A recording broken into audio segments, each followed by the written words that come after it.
ঢাকা সহ সারা দেশে উদযাপিত হচ্ছে সনাতন ধর্মাবলম্বীদের উল্টো রথযাত্রা। আজ রাজধানীর ঢাকেশ্বরী মন্দির থেকে উল্টো রথযাত্রা শুরু হয়ে স্বামীবাগ আশ্রমে যেয়ে শেষ হবে। আজ বিকাল 4টায় ঢাকেশ্বরী মন্দির প্রাঙ্গণ থেকে উল্টো পথে যাত্রা শুরু করার কথা রয়েছে 3টি রথের। রাজধানীর বিভিন্ন সড়ক প্রদক্ষিণ করে স্বামীবাগ ইস্কন মন্দিরে এসে শেষ হবে উল্টো রথযাত্রা। এরই সঙ্গে শেষ হবে এর আনুষ্ঠানিকতাও।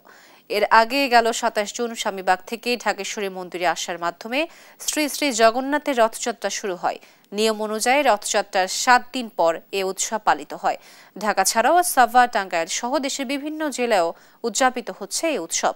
দেশব্যাপী হাজারো সনাতন ধর্মাবলম্বী এ রথযাত্রায় অংশগ্রহণ করেছেন।